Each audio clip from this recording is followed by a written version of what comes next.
옛날 미국이 큰 옛날은 아닌데요. 이제 미국에 아주 친한 두 친구가 있었다고 합니다. 이제 어느 날 두 친구가 서로 이제 만나가지고 앞날에 대해서 서로 얘기하면서 강둑길을 쭉 걷습니다. 조금 가다가 보니까 이제 두 갈래 갈림길이 나옵니다. 한 길은 그냥 그 길 쭉 따라가면 그 내가 강변으로 쭉 가는 그런 길입니다. 그 다른 한쪽 길은 조금 언덕길이라서 올라가는 건 조금 가파르고, 근데 그 위에 불빛이 조금 반짝반짝하고 있었습니다. 갈림길에서 두 친구가 서로 이야기합니다. 한 사람은 그냥 이쪽으로 온 길로 그대로 갑시다, 그렇게 이야기를 합니다. 근데 옆에 친구는 그 반짝거리는 불빛이 궁금했습니다. 그래서 언덕이지만 올라서 위로 올라가자, 그렇게 좀 의견이 서로 갈렸어요.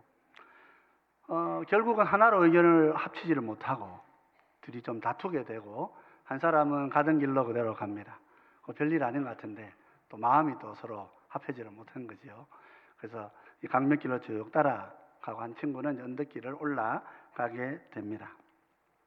강둑길을 쭉 가던 친구는 와서 보니까 이제 가수원이 나옵니다. 그래서 참 풍성하게 익은 과일들을 보면서 참 좋다 이렇게 생각하고 가다가 갑자기 마음에 저 과일을 하나 따먹고 싶다, 그런 마음이 생겼어요. 그래가지고 주변을 한참 둘러보고는 그걸 하나 따먹게 됩니다. 먹어보니까 맛이 좋아요. 그래서 하나 더 먹어야 되겠다, 이렇게 생각했습니다. 처음에는 좀 주변 눈치도 보고 그랬는데 두 번째는 그냥 용기를 내가지고 따먹게 됩니다. 그렇게 지나가다가 이 친구는 이게 다른 사람이 가지고 있는 좋은 것을 그냥 자기가 그냥 가져오는 습관을 갖게 됩니다. 남의 집에 들어가서 좋은 것도 훔치고 그냥 들고 와 버립니다. 그렇게 하다가 어느 날 어느 집에 가서 또 물건 하나 들고 나오다가 그만 주인하고 맞닥뜨립니다. 밤에 싸움을 합니다. 싸우다가 잘못해서 그 주인을 죽여버립니다. 그리고는 경찰에 체포가 됐어요. 그래서 미국 형법에서 사형을 받게 됩니다. 그렇게 사형수가 되어서 감옥에 앉아서 이제 사형 날짜를 기다리고 있는 어느 날 신문이 하나 들어옵니다. 근데 거기에 참 낯익은 얼굴이 있는 거예요. 그래서 얼굴을 쭉 보니까 오래전에 그 갈래길에서 자기는 강둑을 따라갔고 이 친구는 언덕을 따라 올라갔는데 그 친구의 얼굴이 사진으로 나와 있는 것입니다. 이 친구는 그때 언덕길을 올라갔습니다. 가서 반짝반짝하던 불빛이 뭔가 하고 보니까 교회의 불빛이었던가 봐요. 그래가지고 그 불빛을 따라서 교회 안으로 들어갔고 거기서 예배에 참여를 했고, 그러다가 그 말씀을 듣고 큰 변화를 받아가지고 이분이 예수님을 알게 됩니다. 그러고 난 다음에 사람의 삶이 좀 변화가 되었습니다.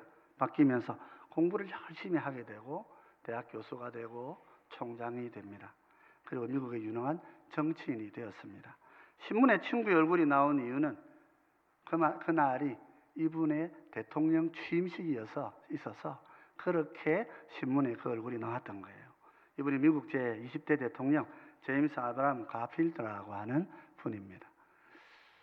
한 친구가 같은 길을 가다가 갈림길에서 갈라졌는데 그로부터 먼 세월이 지나서 두 사람은 전혀 다른 길을 이렇게 걸었다 하는 이야기가 우리에게 알려져 있지요. 여러분, 세상에는 두 길이 있습니다. 한 길은 영원한 생명의 길이고 또 다른 한 길은 심판의 길이요 사망의 길입니다.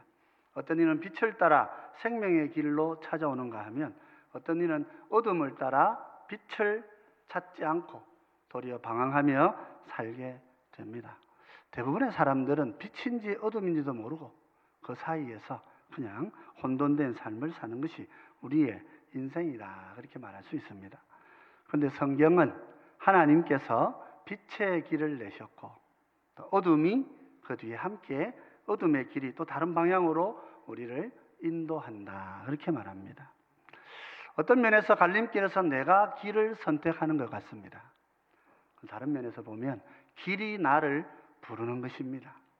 내 인생의 새 길을 하나님이 열어놓으시고 우리를 부르시기 때문에 그런 것이죠. 그 부르심에 응답하여서 빛의 길로 오면 그의 삶은 영원한 복의 삶을 살 수 있습니다. 그렇지 않으면 어둠의 길을 걷게 되는 것이죠. 그럼 무엇이 빛이고 무엇이 어두움입니까? 오늘 성경 말씀 우리에게 이렇게 얘기합니다. 예수님께서 바로 세상에 오신 빛이시고 그 예수님과의 관계 안에서 내 삶이 빛과 어두움으로 나뉘어진다. 그렇게 말씀하고 있는 것입니다. 예수님이 바로 우리 인생의 갈림길이 되시는 분이시다 하는 것입니다. 사실 원래 하나님께서는 세상을 지으시고 그 모든 지은 것들을 좋다, 선하다 그렇게 말씀하셨습니다. 자연 만물이 다 하나님 손에 지어졌기 때문에 그렇습니다. 그 자연 만물은 선하고 옳은 것입니다. 또한 사람도 마찬가지입니다. 사람도 하나님께서 선하고 좋은 존재로 창조하신 것입니다. 창세기 1장 26절 27절은 이렇게 가르치고 있습니다. 하나님이 이르시되 우리의 형상을 따라 우리의 모양대로 우리가 사람을 만들고 그들로 바다의 물고기와 하늘의 새와 가축과 온 땅과 땅에 기는 모든 것을 다스리게 하자 하시고 하나님이 자기 형상 곧 하나님의 형상대로 사람을 창조하시되 남자와 여자를 창조하시고 그러셨습니다. 하나님은 사람을 하나님의 형상을 따라 창조하셨어요. 하나님의 형상이라고 하는 것은 하나님의 본성을 따라 지으셨다 그런 뜻입니다. 우리 사람은 지어진 존재이고 하나님이 만드신 존재이지만 그 속에는 하나님의 거룩한 성품이 함께 하는 것입니다. 그래서 인간은 하나님 보시기에 좋았다 그러셨습니다. 하나님 사람을 만드실 때 또 남자와 여자로 만드셨습니다. 한 남자와 한 여자가 함께 만나서 결혼하고 그렇게 함으로 생명을 이어가면서 인류의 역사가 이루어지도록 그렇게 하신 것이지요. 그래서 인간은 선하고 존귀한 존재입니다. 요즘 어떻습니까? 우리 사람을 보면 우리 한국도 지금 동성애를 허용해야 되나 동성혼을 인정해야 된다 그렇게 말하고 있는 사람들이 국회에 많이 있습니다. 사실 우리 인간은 죄로 인해서 원래의 빛의 삶을 잊어버리고 말았습니다. 하나님의 형상으로 지어졌던 그 거룩한 지위와 권능을 잃어버린 것입니다. 인간은 뱀의 유혹, 사탄의 유혹에 빠져서 하나님의 빛된 말씀을 거부하고 어둠의 길로 걸어온 것입니다.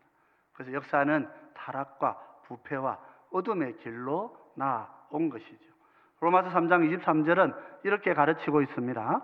모든 사람이 죄를 범하였음에 하나님의 영광에 이르지 못하더니 그랬습니다. 하나님께서 사람을 지으시고 하나님의 영광으로 부르셨는데 우리 사람들이 죄를 범함으로써 하나님의 영광에 이르는 길을 잃어버리게 된 것입니다. 우리의 첫 조상 아담과 하와는 하나님의 말씀을 불순종하면서 죄를 범하고 타락하고 부패해졌습니다. 그들의 후손인 우리는 비록 내가 아담의 그 죄를 지은 건 아니지만은 조상의 씨 안에 함께 묶여 있었기 때문에 조상이 한 일이라 내 일은 아니지만 조상이 그렇게 했기 때문에 내가 그 씨가 되어서 함께 같이 죄인이 되어진 것입니다. 그래서 모든 사람이 다 죄를 범한 게 되는 것입니다. 실제로 우리 사람들이 현실적으로도 굉장히 악한 걸 볼 수 있습니다. 예수님께서 그렇게 말씀하십니다. 사람의 속에 있는 것이 사람의 밖에 있는 것보다 훨씬 더 악하다. 그렇게 말씀하셔요. 마태복음 15장 18절로 20절 상반절을 보면 이렇게 예수님이 말씀하셔요. 입에서 나오는 것들은 마음에서 나오나니 이것이야말로 사람을 더럽게 하느니라. 마음에서 나오는 것은 악한 생각과 살인과 간음과 음란과 도둑질과 거짓 증언과 비방이니 이런 것들이 사람을 더럽게 하는 것이요 그랬죠. 우리가 음식 먹을 때 손 씻고 먹어야 됩니다. 그죠? 위생을 위해서 먹어야 됩니다. 그런데 그것은 우리를 더럽게 하는 것은 아닙니다. 그런데 우리 속에 있는 이 더러운 것들이 입 밖으로 나오고 행동으로 이루어지면 우리의 삶은 온통 더러움으로 가득하게 되는 거죠.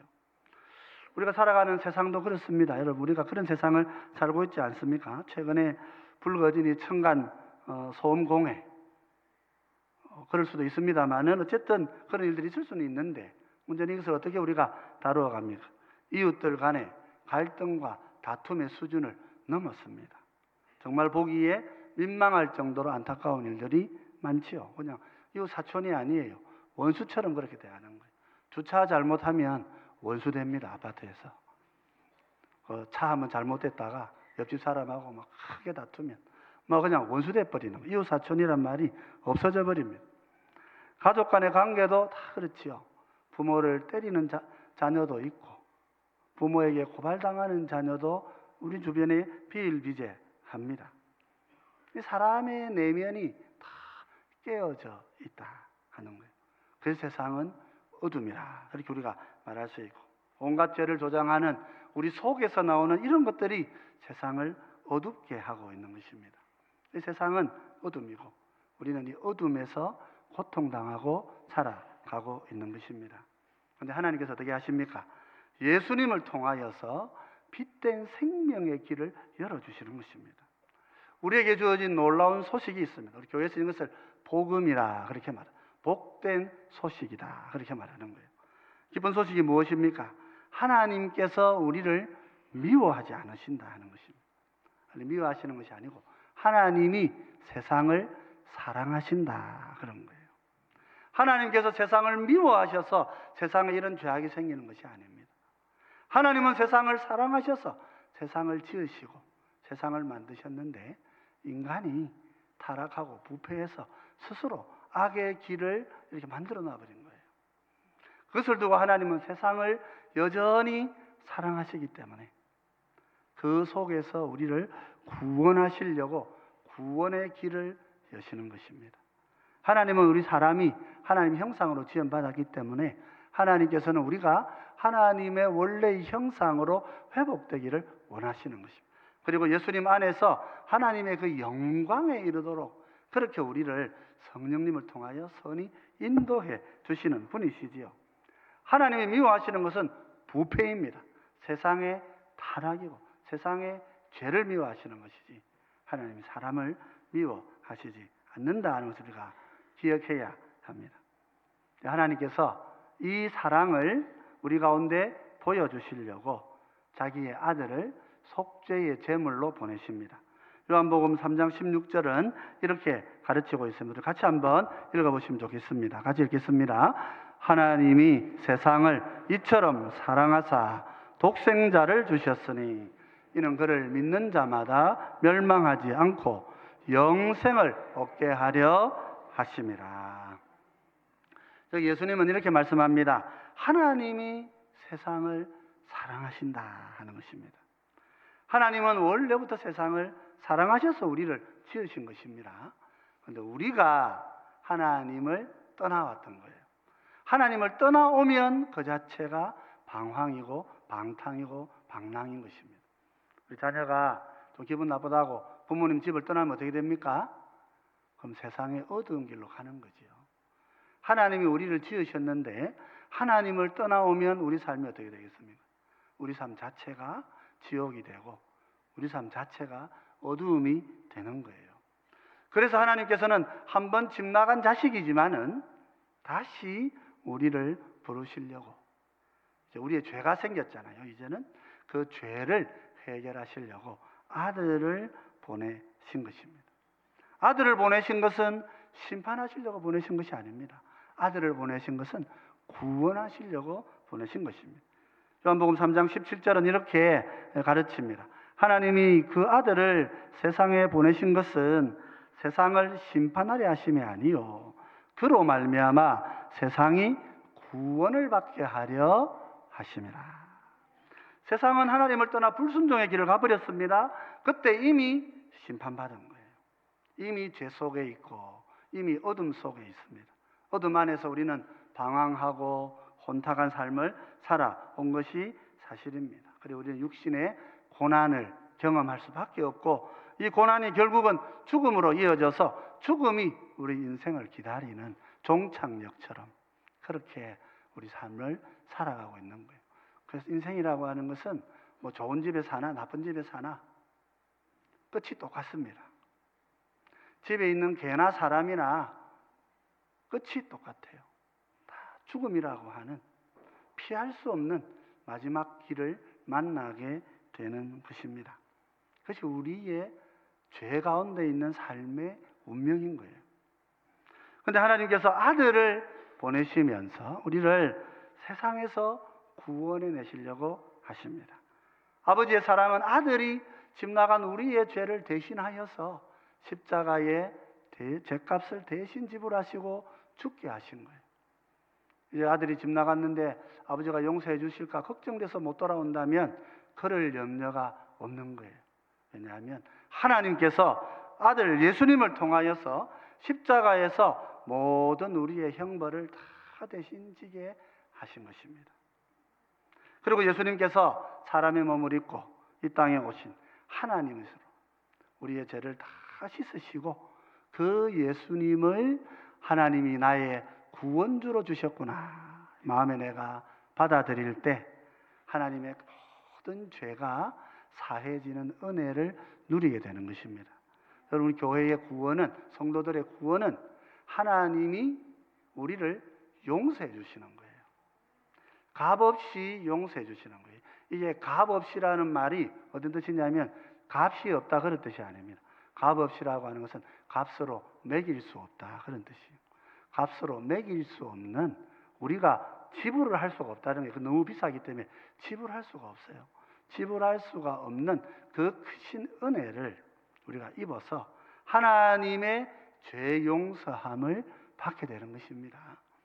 그래서 누구나 예수 그리스도의 복음을 잘 마음에 붙들면 영원한 은혜의 길, 생명의 길, 참 빛의 길을 걸어갈 수 있게 되는 것입니다. 그런데 안타까운 것은 우리 예수님께서 이렇게 말씀하시는 거예요. 구원의 길인 예수님을 하나님이 주신 구원자로 믿는 사람이 있고 영접하지 못하는 사람이 있다 하는 것입니다. 믿는 자는 심판받지 않지만은 예수님을 구원자로 받지 못하면 심판을 받는 거예요. 처음 지어진 아버지를 떠났을 때에는 하나님께서 긍휼한 용서를 베푸셔서 구원자를 주시고 그를 마음에 믿고 하늘의 백성이 되게 하십니다. 그런데 이 구원자까지도 부인하게 되면 그럼 심판을 받게 되는 거예요. 그래서 요한복음 3장 19절에서 우리 예수님께서 그 죄목이 이것이다 이렇게 말씀하셔요. 요한복음 3장 19절입니다. 그 정죄는 이것이니 곧 빛이 세상에 왔으되 사람들이 자기 행위가 악함으로 빛보다 어둠을 더 사랑한 것이니라. 여러분 어떻습니까? 왜 우리가 범죄한 길에서 못 돌아옵니까? 안타까운 것은 어둠이 그냥 내 삶이 되어버린 사람들이 있습니다. 좋은 길이 있는 줄 알고 바르게 살아가는 길이 있는 줄 알지만은 그 길을 걷지 않고 어둠이 그냥 내 삶이 되어버리는 거예요. 그러다 보니까 참 빛이 비추게 되면 어떻게 됩니까? 참 빛이 비추게 되면 그 빛이 부담스러워서 도망가는 거예요. 하나님께서, 예수님께서 말씀하시는 것이 그 말씀입니다. 빛을 미워하는 것, 그 자체가 왜 그러냐? 내 죄를 다 감춰놓고 내가 죄와 함께 더 살아가려고 하기 때문에, 그래서 그것은 정죄가 되는 것이다. 하나님이 그것은 죄를 물으시는 것이다. 누가 빛을 미워한다고요? 자기가 악한 길에서 살아가는 사람은 빛 대신 주님이 오실 때 그 빛을 받아들이지 못하게 되는 거예요. 내가 어둠에 있어도 이 빛을 내가 받게 되고 그 빛 안에서 내 삶을 내가 하나님 앞에서 바르게 인도해가 바른 길을 걸어가기를 작정하고 그렇게 믿음 가운데 살아가게 되면 하나님이 우리를 큰 빛의 자리로 이끌어 주시는 것입니다. 예수님이 이것을 이렇게 설명하셔요. 요한복음 3장 20절 21절입니다. 우리 같이 한번 읽어보십시다. 악을 행하는 자마다 빛을 미워하여 빛으로 오지 아니하나니 이는 그 행위가 드러날까 함이요 진리를 따르는 자는 빛으로 오나니 이는 그 행위가 하나님 안에서 행한 것임을 나타내려 함이라 하시니라. 악을 행하는 자는 빛이 두렵습니다. 예수님께서 말씀하십니다. 왜 빛으로 오지 않느냐? 빛이 있는데 왜 빛으로 오지 않느냐? 어둠을 좋아하는 자들, 어둠이 기쁜 자들은 빛으로 나올 수가 없는 거예요. 빛으로 나오는 자들은 비록 내가 어둠 속에 있지만 이 빛 안에서 내 어둠을 하나님께 맡기고 내 어둠을 주님께 다 맡기고 내가 하나님의 그 빛 가운데 살아가기를 원합니다. 그렇게 길을 옮기는 사람이다. 이렇게 말하는 것입니다. 그렇습니다, 여러분. 우리는 갈림길에 서 있는 것입니다.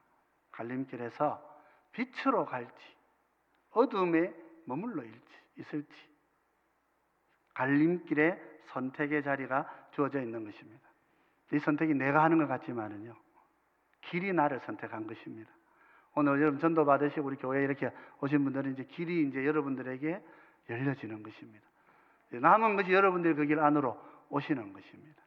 하나님께서는 우리 성도들을 통하여서, 내 친구들을 통하여서 교회는 이 복음을 자기들만 갖고 있지 않습니다. 교회는 이 복음을 다른 사람들에게 열어주는 곳입니다. 예수님의 새 길을, 생명의 길을 여러분들에게 이렇게 놓아주고 이 길이 여러분들을 지금 부르고 계시도록 하는 것입니다. 나의 빛된 길로 나오시기를 바랍니다. 우리가 어떻게 하면 이 빛으로 나올 수 있을까요? 그래서 우리 하나님께서 우리 가운데 주신 이 예수님의 빛을 내가 마음으로 받아들이면 되는 것입니다. 어떻게 해야 내가 어둠에서 벗어나서 생명의 참된 빛으로 나옵니까? 그것은 예수님을 하나님이 주신 바로 그 새 길로 내가 마음의 주인으로 모시고 살면 됩니다. 지금까지는 돈이 내 인생의 주인일 수도 있습니다. 그죠? 우리 사회에서 살아보면, 세상을 살아보면 그렇지 않습니까? 돈이 힘 아닙니까? 돈이 있으면 뭐 유전무죄, 무전유죄, 우리나라 그런 이야기 했습니다. 우리 사회의 병폐다 그러고 막 많은 사람들이 얘기하지만 세상 모든 나라가 다 그렇습니다.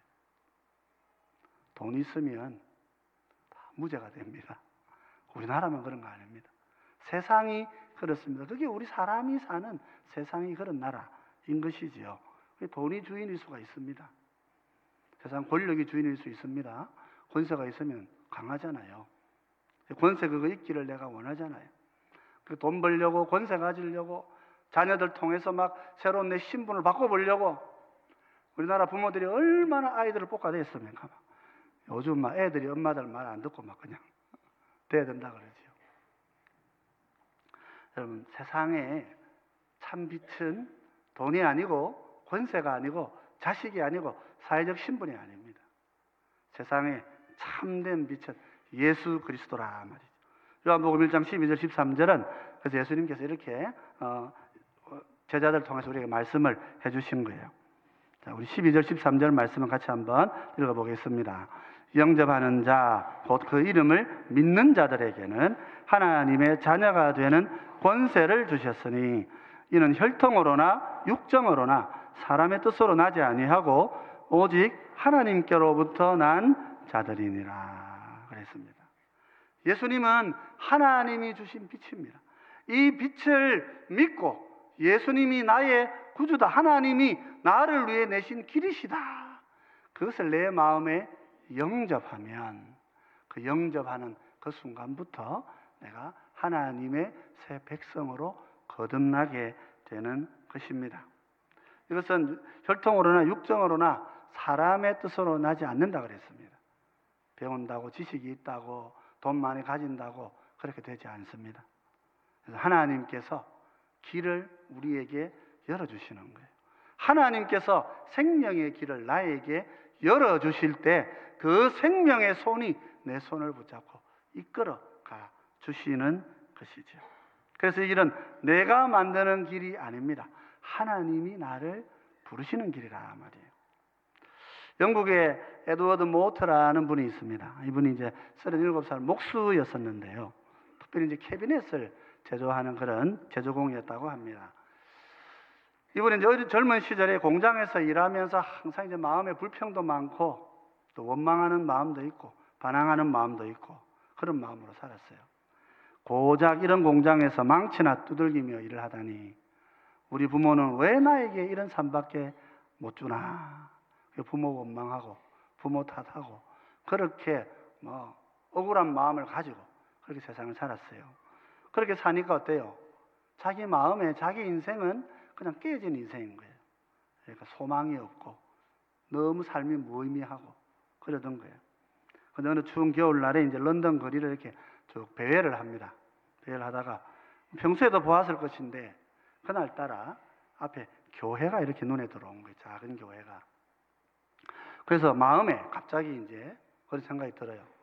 저 교회에 지금 내가 찾아가야 된다 하는 마음이 자기를 막 움직이는 거예요. 그래서 한번 들어가 보자 해가지고 들어갔어요. 들어갔더니 사람은 안 많고 조그만하게 사람들이 모여 있는데 그때 목사님이 요한복음 3장을 가지고 이게 거듭남의 도리라는 제목 이렇게 설교를 하시는 거예요. 예수 믿고 어떻게 우리가 중생하고 거듭나는가 이런 어떤 원리들을 설명을 하시는 거예요. 그런데 이제 설교를 쭉 듣고 앉아 있는데 갑자기 마음속에 큰 소원이 생깁니다. 그래, 내가 거듭나야지 이런 생각이 마음속에 자기를 막 인도해 오는 거예요. 그렇게 성령이 문을 활짝 열어놓으시는 게 모터가 마음속으로 작심을 합니다. 예수님, 내가 예수님을 내 마음에 모십니다. 어떻게 하는 게 모시는 건지는 잘 모르지만은 어쨌든 예수님을 내가 내 마음속에 모십니다 하고 마음에 결심을 하게 돼요. 결심을 하고 그날 저녁에는 이렇게 이제 집으로 돌아왔습니다. 근데 그 다음날 작업장에 가보니까 자기가 박혀 있어요. 일이 너무 즐거운 거예요. 이 목수 일이 지금까지는 부모님이 왜 이런 건 나한테 물려줬나 이러면서 뭐하고 원망했는데 그때부터 이 일이 너무 즐거워가지고 일기에 이렇게 적어놨어요. 내 망치는 이제 노래하기 시작했다. 이 망치는 이제 춤을 춘다. 그리고 내 눈동자는 생기가 돌고 내 마음속에는 생수가 솟는다. 예수님께서 내 마음에 오셨기 때문이다. 나는 거듭났다 하고 이렇게 일기를 적어 놓은 거예요. 지금까지는 원망과 불평과 이런 열등감 이런 것들로 자기 마음이 가득 차서 아무런 소망이 없던 이 내 목수일이 그때부터 너무 즐겁고 감격스러운 일로 바뀐 것입니다. 그러니까 어떻게 되겠어요? 이 사람이 나중에 이 공장을 인수하게 됩니다. 그래서 큰 사업가가 됩니다. 그래서 55살까지 이제 사업을 하고요. 사업을 하시고 난 다음에 55살 돼서는 모든 걸 다 접고 다 팔아가지고 교회를 하나 세우시고 자기도 신학교 가가지고 목사가 되어서 말씀을 전하게 됩니다. 이 말씀을 이제 복음을 전하던 날 그 첫날에 자기가 너무 감격했어요. 37살 그 나이 때부터 그렇게 원망하고 살던 내 인생이 변해가지고 이렇게 큰 복을 얻고 이렇게 목회자가 돼가지고 설교를 한다는 게 너무 감동해가지고 시를 하나 지었어요. 그 시가 우리가 알고 있는 우리 찬송가 488장의 가사입니다. 이 몸의 소망 무언가 우리 주 예수뿐일세 우리 주 예수밖에는 믿으리 아주 없도다. 이렇게 길을 썼어요. 그의 인생은 불평이고 그의 인생은 절망이었고 부모님이 물려준 자기의 생애는 아무 의미도 없는 무의미한 것이었는데 설교 듣고 그날따라 길거리 가다가 말씀의 인도함이 있어서 마음이 움직여서 그 자리에 쭉 앉았는데 놀랍게도 예수님이 그의 마음에 찾아오시고 그의 인생이 변화된 거예요. 그런 인생을 그렇게 이해했습니다. 예수님을 만나는 것과 예수님을 만나지 못하는 인생이 두 가지가 있다. 그렇게 인생을 정리하고 그래서 예수님을 증거해야 된다 하고 자기 삶을 살아온 것입니다. 사랑하는 우리 성도 여러분, 또 오늘 예배 함께 오신 우리 새가족 여러분, 예수님께서는 우리 인생의 참 빛이 되십니다. 내 인생은 빛과 어두움이 교차하는 갈림길에 사실 서 있는 것입니다. 여러분, 빛의 문이 열린 것입니다. 예수님께서는 우리를 영원한 생명으로 인도하시는 하늘의 문을 우리 가운데 가져오신 거예요.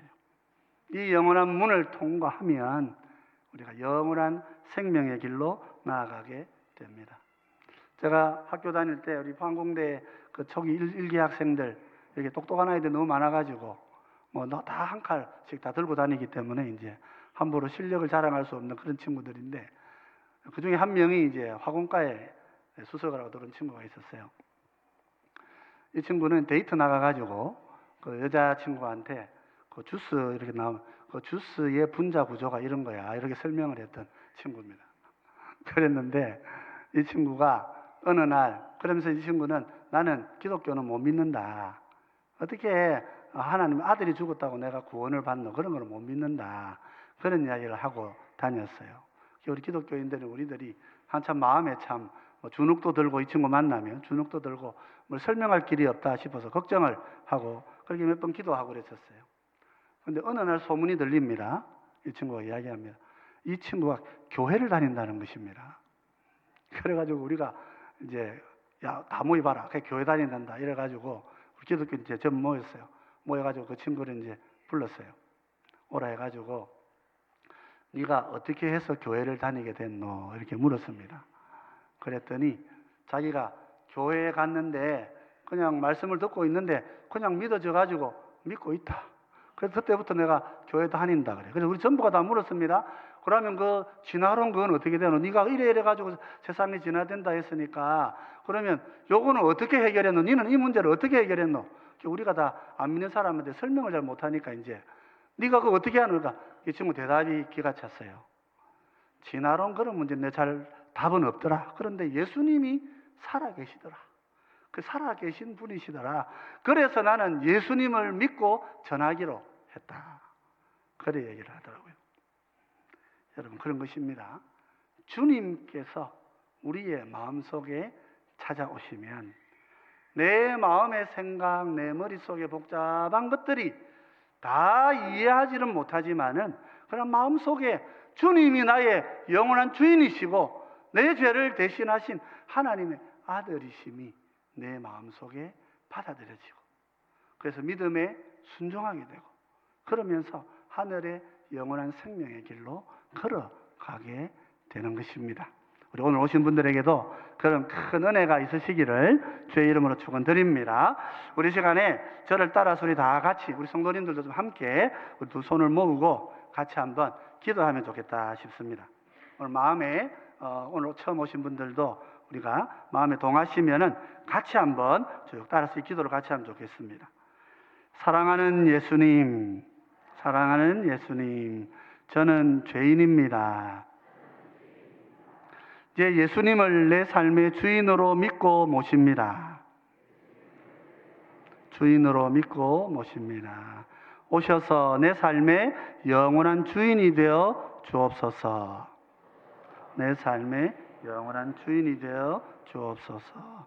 예수님 이름으로 기도드립니다. 예수님 이름으로 기도드립니다. 아멘. 여러분 이 기도를 내가 마음으로 드릴 수 있다면 이미 하나님의 빛의 길이 여러분들의 마음속에 와 계신 것입니다. 앞으로 교회생활 잘 감당하시면서 이 믿음의 선한 길들, 빛된 길들로 그렇게 걸어가시는 여러분 되시길 바랍니다. 또 우리 성도들도 우리 주님이 우리에게 이 빛을 전하라고 이 빛의 길을 열어라고 우리 교회 천국 문의 열쇠를 주신 줄 믿으시고 복음을 잘 전가하셔서 많은 갈림길에 있는 분들을 우리 주님께로 인도하여서 영생의 자리로 부르시는 우리 모두가 모든 성도들 되시기를 주의 이름으로 축원드립니다.